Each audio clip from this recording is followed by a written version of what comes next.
CID.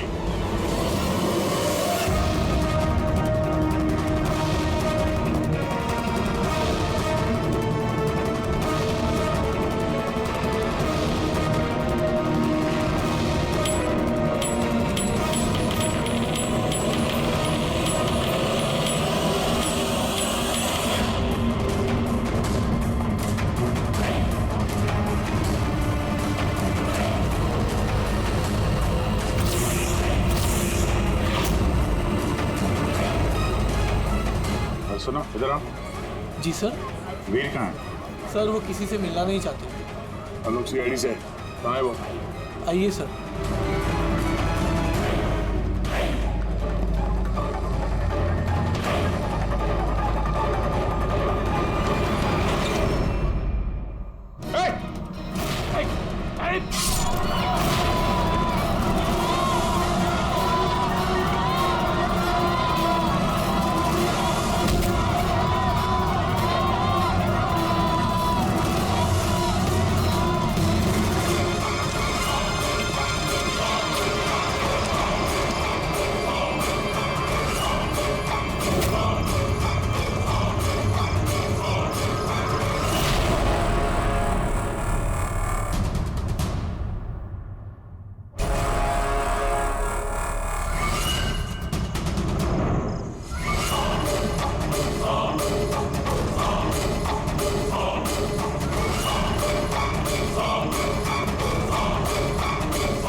क्या काम?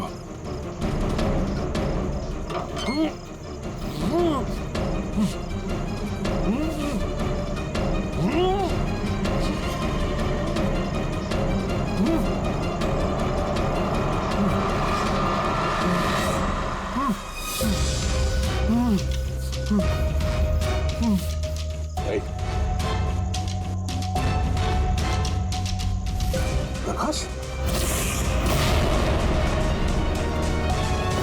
आजा फारूक।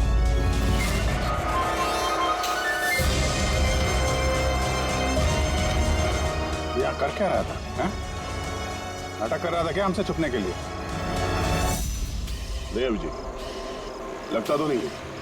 इसके हाथ पैर बंधे हुए थे। लगता किसी ने हाथ पैर बांध के इसे यहाँ फेंक दिया। पूर्वी, एसीपी साहब को फोन करके बताओ कि प्रकाश मिल गया और मरहम पट्टी भी करो। सर जाओ। चलिए। समझ में नहीं आता हर बार हाथ से निकल कैसे जाता है। गायब कहाँ हो जाता है? उसे आसमान खा गया या जमीन निकल गई?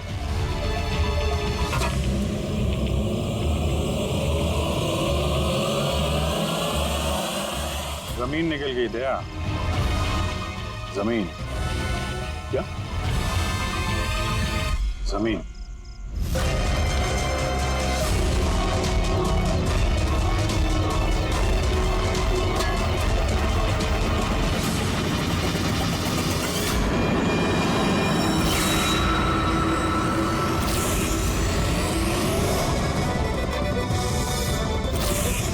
बाहर निकल। क्यों? खून करते वक्त तुम्हारे हाथ नहीं कांपे, अब कांप रहे? जेल जाने के डर से? ये एड्रेनलिन का असर खत्म हो गया। हाँ? जिस इंजेक्शन के दम पे तुम भाग रहे थे उसका असर खत्म हो चुका है। अब मुंह खोलोगे भी या मुंह खोलने के लिए और एक इंजेक्शन देना पड़ेगा? मुझे कोई मजा नहीं आता इंजेक्शन लेने में। ये मेरी एक मजबूरी है जो मुझे लेना पड़ता है। एक वक्त था जब मैं हट्टा कट्टा और मजबूत था। एक दिन मेरा एक बुरा वक्त आया और मुझे इस बीमारी ने घेर लिया। फैक्ट्री, बिलों से निकलने वाला जहरीला धुआं और कचरा, जो पोल्यूशन, उससे लाखों लोग इन्फेक्टेड थे। पता नहीं रोज कितने पेशेंट आते थे। उनके साथ रहते रहते मैं भी बीमार हो गया। ये बीमारी कब हुई तुम्हें? 6 महीने पहले।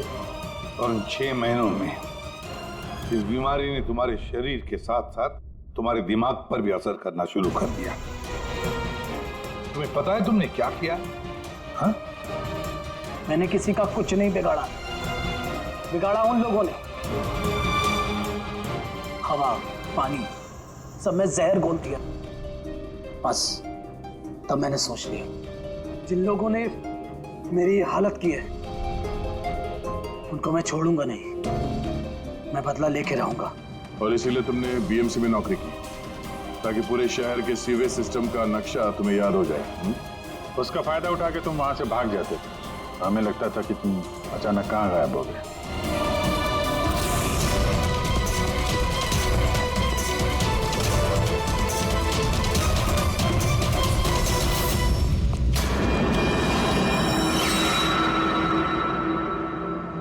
एक बात समझ में नहीं आ रही है, प्रकाश ने तुम्हारा क्या बिगाड़ा था?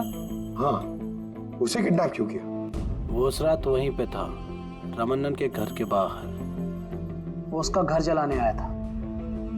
वो कुछ करता उसके पहले उसने मुझे देख लिया था घर से निकलते वक्त। और तुमने उसे किडनैप कर लिया ताकि वो किसी के सामने मुंह ना खोले। हाँ, तुम उसे मार भी सकते थे, तो फिर उसे जिंदा क्यों छोड़ दी? मैंने बोला ना सर, मेरा बदला सिर्फ उन लोगों से था जो आसपास की हवा, पानी में जहर घोल रहे थे। मैं तो सिर्फ अपना संसार बचा रहा था। मैं कोई बचपन से खूनी नहीं हूं। दुनिया बदलने का ठेका तुम्हें दिया किसने? मोहन, तुम्हारे इस बदले की आग ने इतने सारे लोगों की जानें ली। उनकी जान लेना जायज नहीं था। बहुत गलत किया तुमने। कानून तुम्हें कभी माफ नहीं करेगा। तुम्हें कड़ी से कड़ी सजा होगी। Please help! अरे कोई है यहाँ? अरे कोई तो बचाओ मुझे। हेलो,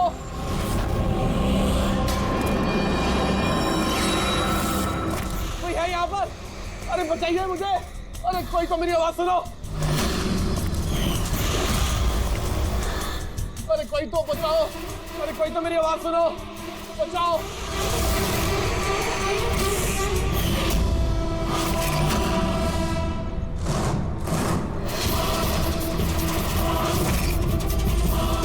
कौन हो तुम्हें?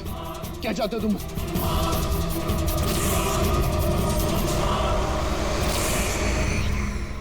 बचाओ! अरे! अरे! बचाओ! कोई है यहाँ पर? सर आवाज वहां से आ रही है। बचाओ मुझे! अरे कोई है यहाँ पर? अरे कोई है यहाँ पर? कोई तो मेरी आवाज सुनो। अरे मेरी बात तो सुनो। बचाओ!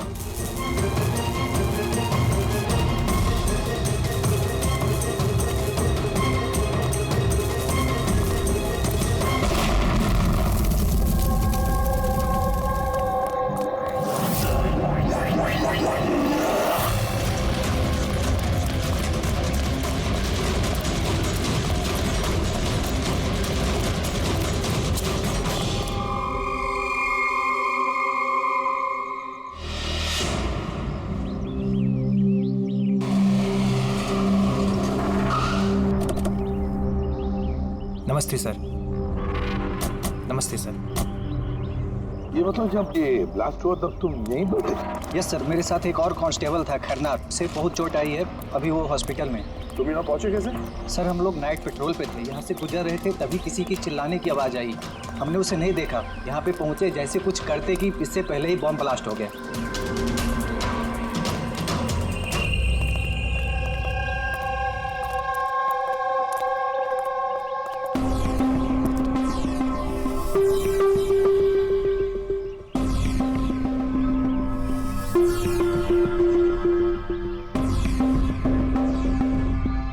बात बताओ, जब तुम यहाँ पर आए तो तुमने किसी को यहाँ से जाते हुए देखा, भागते हुए देखा? हाँ सर, मैंने उसका पीछा भी किया था पर वो निकल गया। वो मेरे आगे ही था पर पता नहीं अचानक कैसे गायब हो गया। और इधर खैरनार की हालत सही नहीं थी तो फिर मैं उसके पास वापस आ गया। सही किया तुमने, गुड वर्क। ओके, रास्ता चेक करो, देखो बॉम्ब का बचा कुचा कुछ पार्ट मिलता है क्या, और जो कुछ भी मिले एविडेंस में ले लो उसको।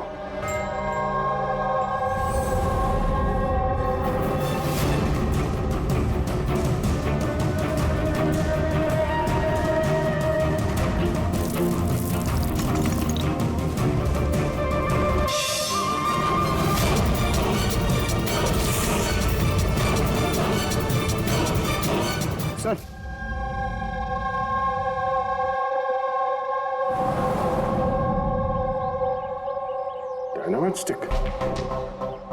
और सर इस पे बैच नंबर भी लिखा हुआ है। एरोडायनामिक। सर हाँ, ये चमक रहा है कुछ।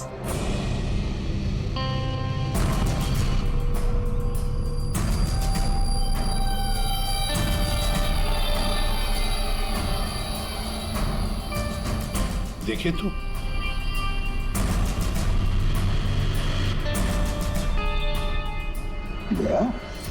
ये तो दांत है, सोने का दांत। एक मिनट, जरा मैग्नीफाइंग ग्लास दो।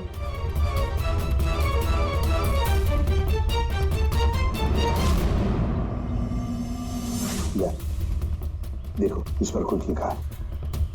तो सर NK लिखा हुआ है।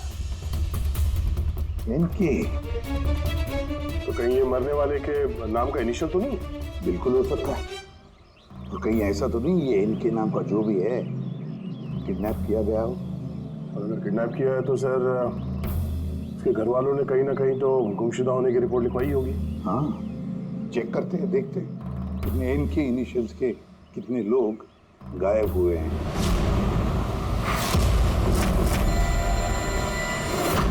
ये सर लोकल पुलिस से पता चला है कि मिसिंग कंप्लेंट नवीन कुमार की है। नवीन कुमार की पत्नी से मैंने बात भी की फोन पर। उन्होंने बताया कि नवीन कुमार का एक दांत सोने का था। है कौन है नवीन कुमार साहब?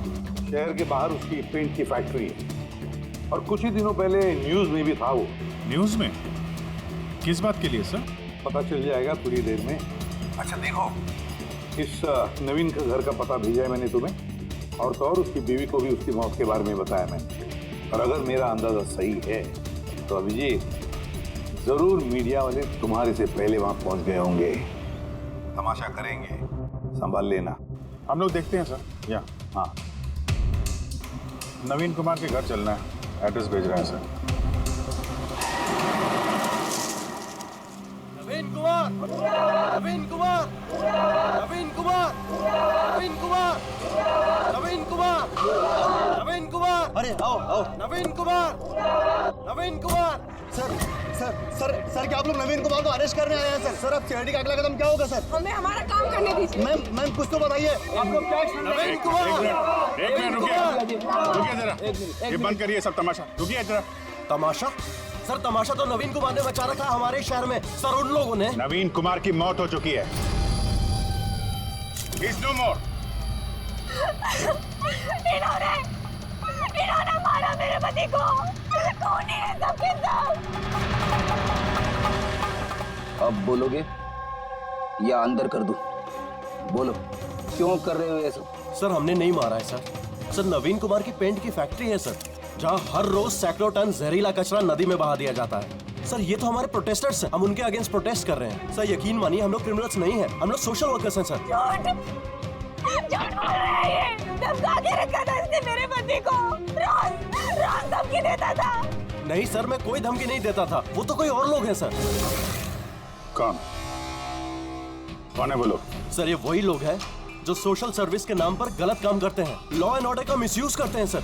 सर मैं और मेरे प्रोटेस्टर्स हम उन लोगों में से नहीं है सर। किस तरह की धमकी मिलती थी आपके पति को? हुआ क्या था? ये लीजिए चाय। अरे वाह, गर्मा गर्म चाय। अच्छा उस एनजीओ का क्या हुआ? उन एनजीओ ने तो नाक में दम कर रखा है। फैक्ट्री में वर्कर्स को काम ही नहीं करने दे रहे। अब तो सर से पानी ऊपर निकला जा रहा है। लगता है पुलिस को इन्वॉल्व करना पड़ेगा। सुनिए। वाह नवीन साहब, आप जैसे शरीफ लोग अब पुलिस के पास जाने लगे। तुम अंदर कैसे आया? आपको याद दिलाने आया हूँ कि जो आप कर रहे हैं वो गलत कर रहे हैं। अभी भी वक्त है, सुधर जाइए। शट अप, ज्यादा जबान मत चलाओ। अभी के अभी इस घर से निकल जाओ। I said get out. कहाँ घुसने से रोकोगे तुम? किस किस को रोकोगे? हम जैसे लोग तुम जैसों से डरते नहीं है, समझे? पता है क्यों? क्योंकि हम तुम्हारी तरह गलत काम नहीं करते। आज तो मैं तुम्हारे घर में घुसा हूँ। अगर तुमने अपने फायदे के लिए मासूमों की जिंदगियों से खेलना बंद नहीं किया ना, तो तुम्हारी फैक्ट्री में घुसेंगे। तुम जैसे गुंडों से निपटना मुझे अच्छी तरह आता है, और ये फालतू की धमकी है ना किसी और को जाके देना। मुझे जो करना है मैं करूंगा, और तुम्हें जो करना है ना कर लो। मैं धमकी नहीं दे रहा हूँ, समझा रहा हूँ। अगर तुमने अपने उल्टे काम बंद नहीं किए ना तो तुम्हारी फैक्ट्री तो मैं बंद करवा के ही रहूंगा। तू मेरी फैक्ट्री बंद कराएगा? मेरी फैक्ट्री बंद कराएगा तू? सुनिए प्लीज प्लीज आप शांत हो जाइए और आप इन्हें परेशान करना बंद कीजिए। आप जाइए यहाँ से प्लीज। प्लीज कह रही तुम इसे? इससे तो मैं लाख मांगे घर से बाहर चल बाहर निकल। ये कहां से आवाज आई है?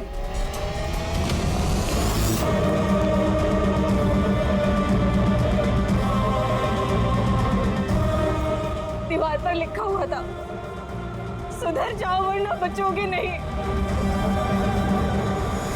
और आखिर मार ही डाला इन्होंने नवीन को। इन्होंने मार डाला मेरे पति को।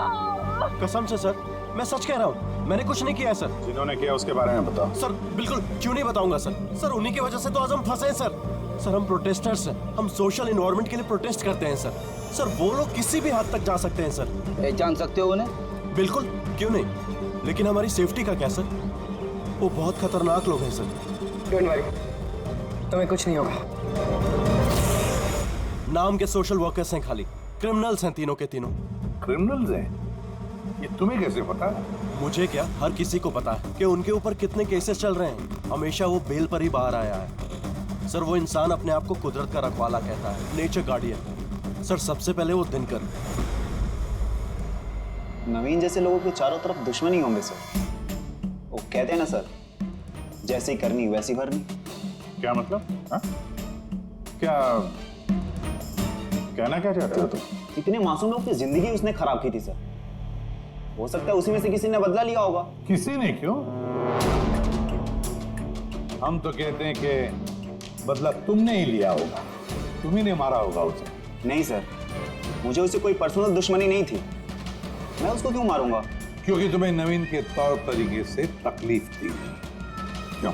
सर अगर मुझे ऐसा करना होता तो मैं कब का कर चुका होता। नवीन न जाने कितने सालों से हमारे वातावरण में जहर घोल रहा था। तो खुशी तो बहुत मिली होगी तुमको नवीन की मौत की खबर सुन के। किसी और ने तुम्हारा काम कर दिया, क्यों? नहीं सर, मुझे उससे कोई हमदर्दी नहीं थी, लेकिन मैंने नहीं उसको मारा। हम क्यों माने कि तुम सच बोल रहे हो? सर जिस वक्त की आप बात कर रहे हैं उस समय मैं यूनिवर्सिटी में लेक्चर दे रहा था। आप चाहें तो प्रोफेसर देसाई से बात कर सकते हैं, उस वक्त मैं वहीं पे था। सर पल्लवी वो हर दूसरे दिन न्यूज पर दिखते रहती है किसी न किसी से झगड़ा करते हुए। सर सोशल वर्क की फील्ड में आप किसी भी इंसान से पूछिए उसके बारे में, सबको पता है वो कैसी है। वो अपनी टीम से कैसे उल्टे सीधे काम करवाती है। हाँ तो करती हूँ मैं टेढ़े काम, सीधे तरीके से लोगों को बात कहाँ समझ में आती। लेकिन मैं सीधे सीधे पॉइंट पे आती हूँ। हमें लगता है कि तुमने नवीन का खून किया है। मैडम अगर आपको ऐसा लगता है तो आप अपना और मेरा दोनों का टाइम वेस्ट कर रही हैं। आई एम एन एक्टिविस्ट, मैं कोई क्रिमिनल नहीं हूँ।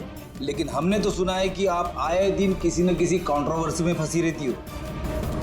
सर बात ऐसी है कि अगर कोई सच्चा इंसान हिम्मत करके सही के लिए खड़ा होता है ना तो लोग डर जाते हैं, सहन नहीं कर पाते, खास करके अगर वो एक लड़की हो। आप तो जानते हैं ना सोसाइटी की मेंटालिटी को। अच्छा, लेकिन हमें तो आपकी मेंटालिटी सही नहीं लगती। क्यों? सिर्फ इसलिए कि मैं किसी से डरती नहीं, आपसे भी नहीं, इसलिए मैं क्रिमिनल हो गई। वैसे भी कल रात को मैं न्यूज लाइव के डिबेट पे थी, आप चाहे तो चेक कर सकते हैं। मैं चाहूँ भी तो नवीन का खून नहीं कर सकती थी। मैडम आप ये काम अपने आदमियों से भी करवा सकती है। तो ठीक है, अगर आपको इतना कॉन्फिडेंस है तो प्रूव कर दीजिए और डाल दीजिए मुझे जेल में। वो प्रकाश वो हर रोज किसी न किसी को गालियां देता है अपने सोशल ब्लॉग में। उन्हें जो पॉल्यूशन फैला रहे हैं सर वो लोगों को उकसाता है, भड़काता है उनके खिलाफ। मैं घर पर ही था सर, अपना ब्लॉग लिख रहा था जैसे हमेशा लिखता हूँ। हमेशा की तरह लोगों को भड़का रहे थे, उनका ब्रेन वॉश कर रहे थे नवीन जैसे लोगों के खिलाफ। क्यों? सर नवीन से मेरी कोई जाति दुश्मनी नहीं थी और पर्यावरण के लिए मैं अवेयरनेस स्प्रेड करता रहता हूँ। जाति दुश्मनी नहीं थी तो हमेशा तुम्हारे ब्लॉग में नवीन का नाम क्यों होता है? क्यों?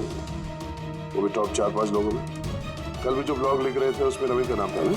हाँ सर, नवीन का नाम था उसमें, और इस बात को मैं छिपाऊंगा भी क्यों? वो गलत आदमी था, लेकिन इसका मतलब ये तो नहीं है कि मैं उसको जान से मार दूंगा। क्यों? क्यों नहीं मारोगे? ऐसे लोगों से तो तुम्हें सख्त नफरत है ना? तुम्हें लगा होगा कि तुम्हारी सारी मेहनत बेकार जा रही है, और फिर नवीन को इतने समझाने के बाद भी नवीन एनवायरनमेंट को खराब किए जा रहा था। इसलिए तुम्हें गुस्सा आ गया और फिर तुमने नवीन को खत्म कर दिया। मैं एक रिस्पॉन्सिबल सिटीजन, कोई क्रिमिनल नहीं हूँ सर। मेरा काम ही यही है, अपने ब्लॉग के जरिए अच्छे और बुरे का फर्क समझाना, किसी को नुकसान पहुंचाना नहीं। सर, इंटरोगेशन में तो कोई भी डरा हुआ नहीं लग रहा था। हाँ, डरे हुए तो नहीं लग रहे थे, फिर भी इन तीनों पे कड़ी नजर रखनी चाहिए। क्यों सर? फ्रेडी, डर बहुत अजीब चीज होती है। अगर इन तीनों में से किसी ने खून किया है तो जरूर डर के मारे वो कोई ना कोई गलती करेगा, कोई ना कोई गलती जरूर करेगा।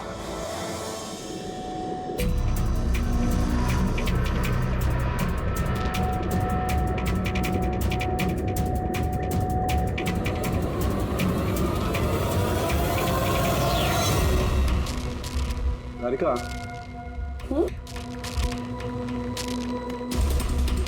देखो इस पर कोई फिंगरप्रिंट है क्या, चेक करो।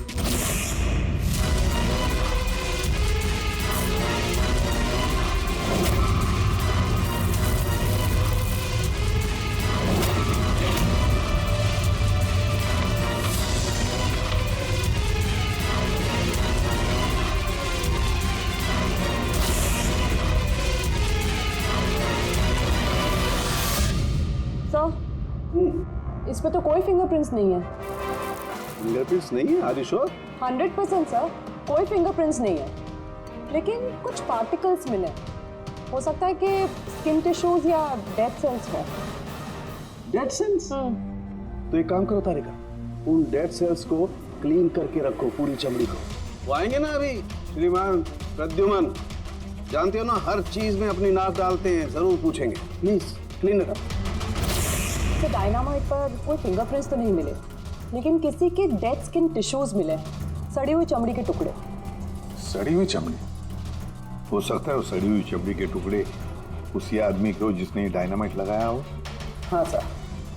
तो सर, सड़ी हुई चमड़ी के टुकड़ों से तू डीएनए टेस्ट तो कर सकता है ना, पता तो चल सकेगा। बॉस, सड़ी हुई चमड़ी से डीएनए निकालना बहुत मुश्किल काम है। हाँ, लेकिन एक बात पक्की तौर पर कह सकता हूँ, जिस किसी ने भी इस डायनामाइट को आखिरी बार पकड़ा है ना, उसे स्किन डिजीज है, चमड़ी की बीमारी, और वो भी बहुत सीरियस बीमारी। ऊपरी तौर पर देखने से शायद पता ना चले, लेकिन बॉस ये बीमारी उसे अंदर ही अंदर खत्म कर रही है। फिर तो इस बीमारी के जरिए हम उससे पहुंच सकते हैं। आप पर कोई सुराग तो चाहिए।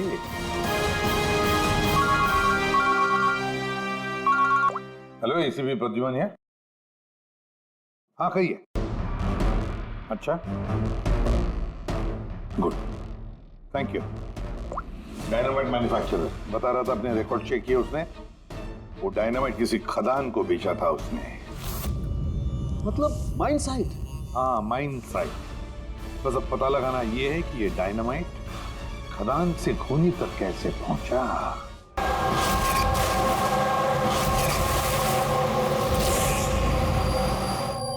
एक डायनामाइट उधर लगाओ, ठीक है, और एक 50 मीटर की दूरी पर वहां पर लगाओ। जी सर। और एक उधर भी लगा सकते हो तुम। जी सर। और एक सीधे लगाओ वहां पर, बिल्कुल 50 मीटर की दूरी पर, और ये 6-6 सेकंड में ब्लास्ट होने चाहिए। जी सर। ओके। और कहाँ लगा सकते हैं? शायद वहां बीच में फिट करें हम। एक्सक्यूज मी, मिस्टर विनीत आप हैं? यस, आप कौन हैं? आप इस साइट के मैनेजर हैं? लेकिन बात क्या है वैसे? देखिए विनीत जी, जब मैन्युफैक्चरिंग कंपनी से डायनामाइट तुम्हारे यहाँ आते हैं ना, मतलब यहाँ माइन साइट पर, तो उसके इंचार्ज तो तुम ही होंगे ना? इंचार्ज तो मैं ही हूँ, लेकिन कंसाइनमेंट के बाद ऑपरेटर टीम भी इसे हैंडल करती है। मैं इसे अकेला नहीं संभालता। हमने पूछा आपसे कि डायनामाइट्स कौन संभालता है? जरा ये डायनामाइट स्टिक ध्यान से देखिए। क्या बैच नंबर देख के बता सकते हैं कि इस लॉट के बाकी के डायनामाइट स्टिक्स इस वक्त कहाँ हैं? साहब, ये लास्ट कंसाइनमेंट का लगता है, अभी यूज नहीं हुआ है, गोदाम में पड़ा होगा। चलो दिखाओ। विनीत, जब ये डायनामाइट का कंसाइनमेंट यहाँ पर आता है तो उसे चेक भी तुम ही करते होंगे, तुम जो इंचार्ज हो, है ना? हाँ हाँ हाँ, ऑफ कोर्स सर। तो आपको इस बहस के कंसाइनमेंट में कोई गड़बड़ लगी? गड़बड़? नहीं, नॉर्मल तो था जैसा होता है, पर आप ऐसा क्यों पूछ रहे हैं? नॉर्मल जो है जैसे होता है। और बॉक्स पे 10 सेट लिखे हुए सर, जरा उसको खोल के देखना कितने, गिनो।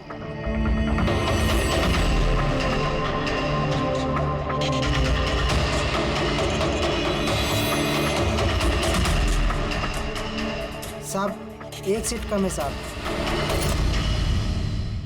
अब ये चक्कर क्या यही मुंह खोलोगे या फिर खातिरदारी करने के बाद ही मुंह खोलोगे तुम? सर बताता हूं मैं हमेशा से ये सेट्स मछुआरों को बेचा करता था बॉम्ब फिशिंग के लिए। मतलब इलीगल इस्तेमाल करते हो इसका? और इनमें से 6 सेट्स मैंने उसी को बेचे। जिसको बेचा उसे पहचानते तो हो ना? सर वो मेरा रेगुलर कस्टमर नहीं था, वो पहली बार आया था और मैंने उसका चेहरा भी नहीं देखा, लेकिन सर उसके हाथों की चमड़ी कुछ अजीब सी हो गई थी, शायद वो बीमार था। इनमें से किसी को पहचानते हो? नहीं सर, मुझे नहीं लगता कि इनमें से कोई था। एक बार फिर से देख लो, हो सकता है भेस बदल के आया हो। नहीं सर, इनमें से कोई नहीं है। ठीक है, शायद दोबारा मुलाकात होगी।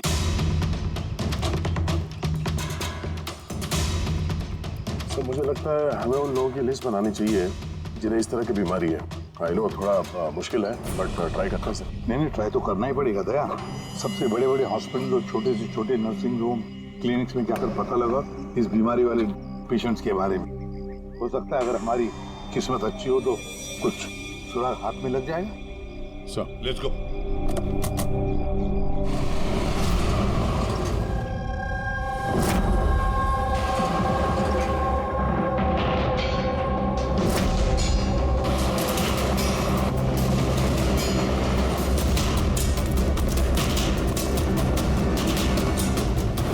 देखिए, ऐसी बीमारी हजारों में किसी एक को होती है।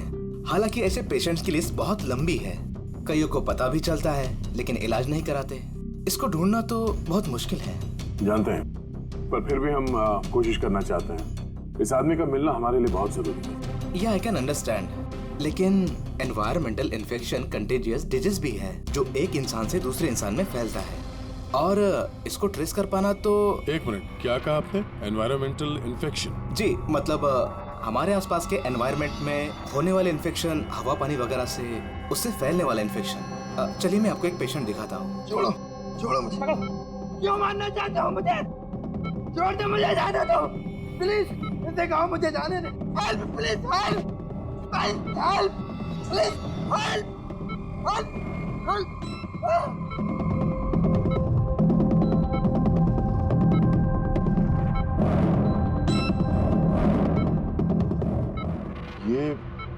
ये एनवायरमेंटल इन्फेक्शन का केस है। न्यूरोलॉजिकल इनस्टेबिलिटी, ये बीमारी पेशेंट के दिमाग पर धीरे धीरे गहरा असर डालती है। वो अपना आपा भी खोने लगता है, उसका दिमागी संतुलन भी खो सकता है, जैसा कि नीरज ने खोया है। और फिजिकल कंडीशन, आई मीन ऐसे पेशेंट्स में ये तेजी से भाग सकते हैं वगैरह ये लोग? हाँ, नॉर्मली चल फिर तो सकते हैं, लेकिन अगर बीमारी एडवांस स्टेज की है तो दौड़ना उसके लिए पॉसिबल नहीं। सर लेकिन एड्रेनलिन इंजेक्शन लगाएं तो बॉडी में थोड़ी देर के लिए ताकत आ सकती है। हाँ, लेकिन उसका साइड इफेक्ट बहुत होता है। सर, एड्रेनलिन इंजेक्शन देना बहुत रिस्की होता है। रिस्की हो सकता है, पर इस मुजरिम का जो मानसिक संतुलन जिस हिसाब का है, तो हो सकता है उसे साइड इफेक्ट से कोई फर्क ना पड़ता हो। लेकिन अगर वो वाकई नीरज की तरह मेंटली अनस्टेबल है तो फिक्र आप लोगों को करनी चाहिए। क्या मतलब? मतलब ये कि अगर वो एक खून कर चुका है तो दूसरा भी कर सकता है।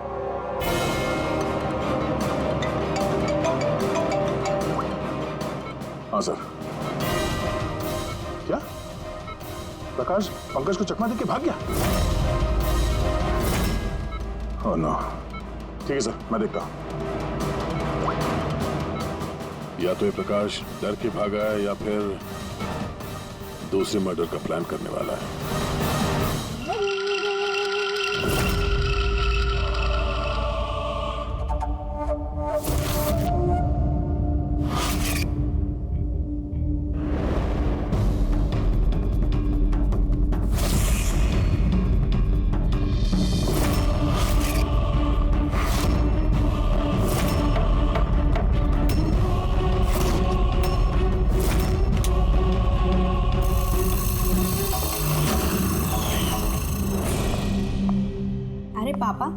आज आप जल्दी उठ गए। गुड मॉर्निंग, ये रही आपकी चाय, पी लीजिए वरना ठंडी हो।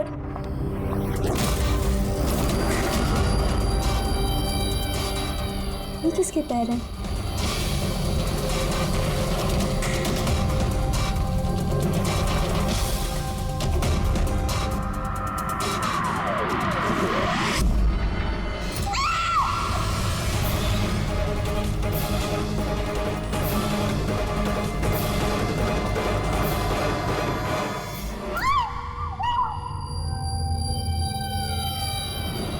सर एक और मर्डर। डॉक्टर का कहना बिल्कुल सही था। ये खूनी पागल हो गया, दिमागी हालत ठीक नहीं है इसकी। सर लगता है खून करने का पैटर्न बनता जा रहा है खूनी का।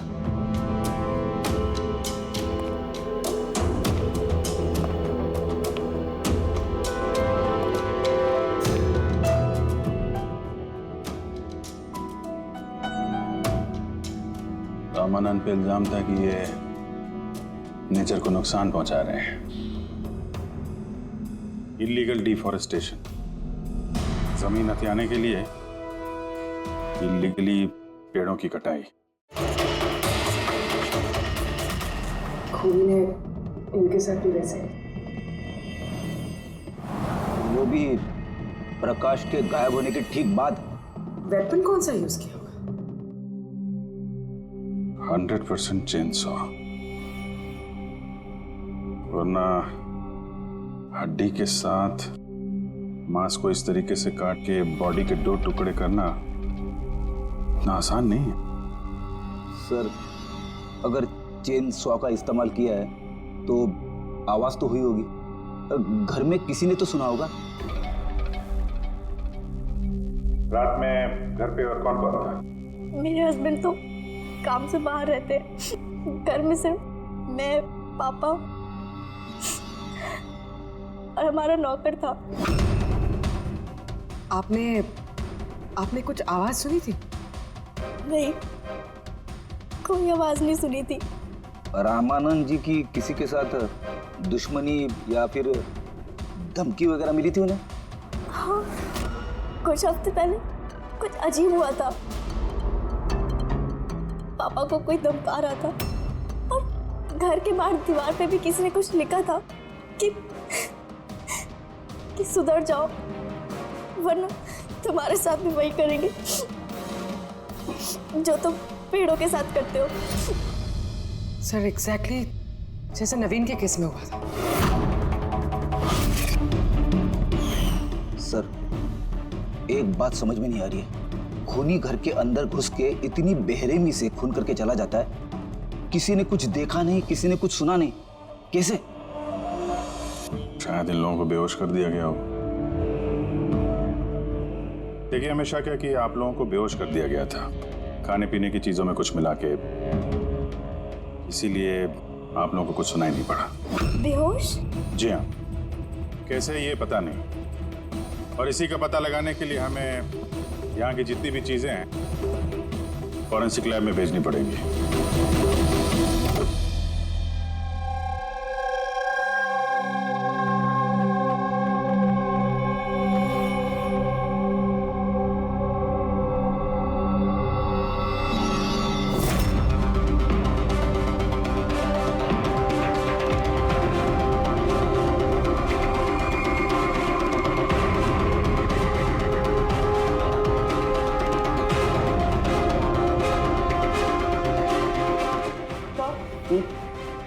घर पे जितनी भी खाने की चीजें थी सब चेक करिए और पीने की भी। कोई भी नींद की दवाई नहीं मिली, नो सेडेटिव्स। नहीं मिली? Are sure? एब्सोल्युटली। लेकिन तारिका, सब लोग बेहोश तो थे, इसका मतलब कोई ना कोई तो नशीली दवाई होगी जिसकी वजह से वो बेहोश हुए। खाने में पीने में किसी चीज में तो होनी चाहिए, इसमें थी।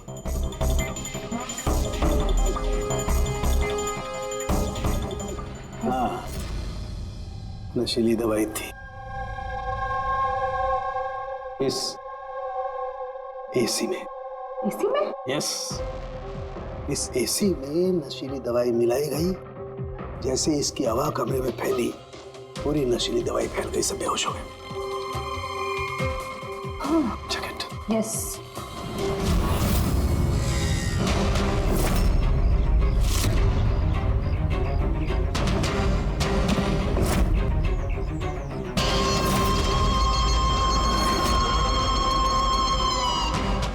साउंड के तो हवा में तीर तो नहीं मार रहा, ऐसा कैसे हो सकता है? ऐसा ही हुआ बॉस। एसी में नशीली दवाई थी। मुझे एसी के ब्लोअर में, उसके फिल्टर में, सब जगह सेडेटिव मिला है, और वो भी बहुत हाई डोज। माय गॉड, ये कैसे हो सकता है यार? बॉस, एसी में सेडेटिव था, नशीली दवाई कमरे में फैली, सब लोग बेहोश हो गए। खूनी आया, उसने रमनन का खून बड़े इत्मीनान से किया और चला गया। किसी ने कुछ नहीं सुना। अच्छा चल ठीक है। साळुंखे का फोन था, बता रहा था रमानंद के घर में जो एसी है उसमें से नशीली गैस छोड़ी गई थी, एनेस्थेटिक गैस।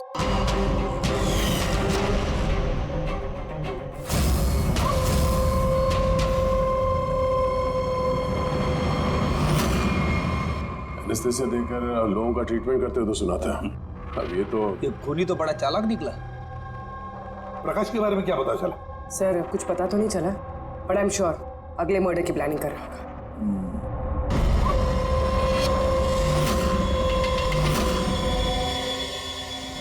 लेकिन अगर खूनी बीमार है तो ये प्रकाश तो अच्छा खासा भाग रहा था। सर ऐसा भी तो हो सकता है कि उसने किसी और से खून करवाया हो।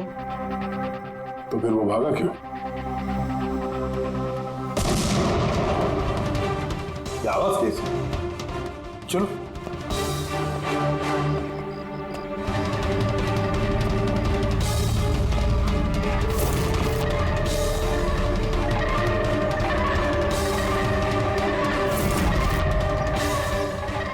तुम्हारा काम मैं कर रहा हूं, एसीपी।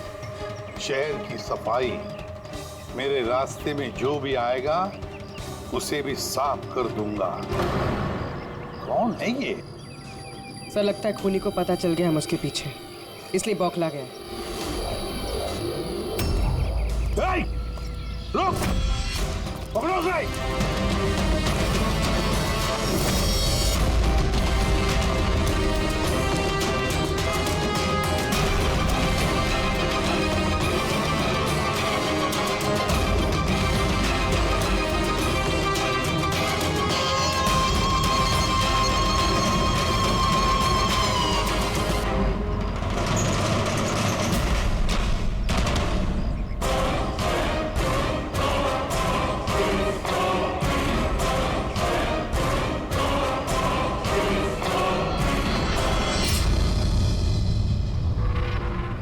सर, सीआईडी से ये अलर्ट आया है।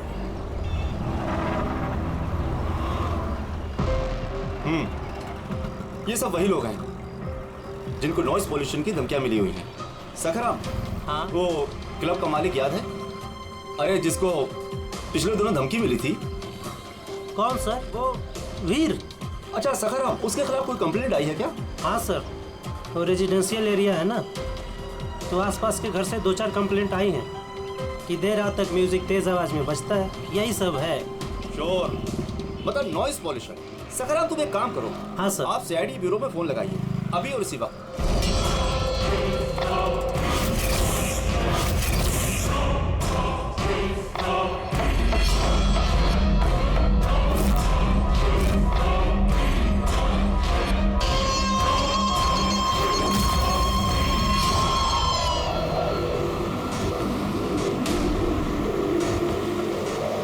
जल्दी करो अभिजीत, जल्दी करो। We are on the way sir. Club La Mesa का मालिक है, उसका नाम है वीर। लेकिन सर बात क्या है? क्या? लोकल इंस्पेक्टर से पता चला है कि वीर को भी वैसे ही धमकी मिली है, और वो भी नॉइज पोल्यूशन फैलाने के लिए।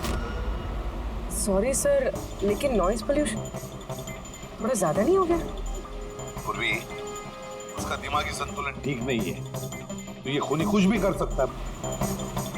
डोंट वरी सर, वो खूनी अगर वहां पर है तो इस बार हमारे हाथों से नहीं बचेगा। ये प्रकाश अभी भी लापता है और वीर की जान को खतरा है। कुछ भी करके उसे सही सलामत अपने पास लेकर आओ।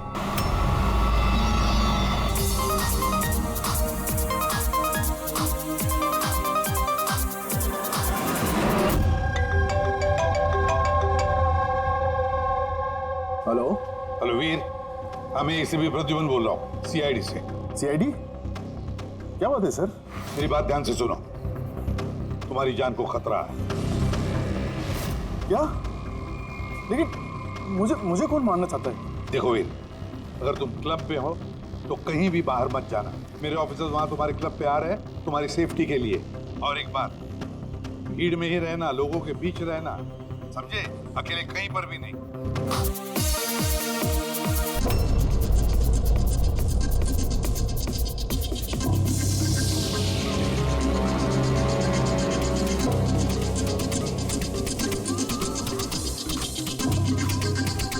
देखो, मैं अपने केबिन में जा रहा हूँ, ठीक है? और किसी को भी अंदर मत आने देना, अंडरस्टैंड? किसी को भी अलाउ मत करना।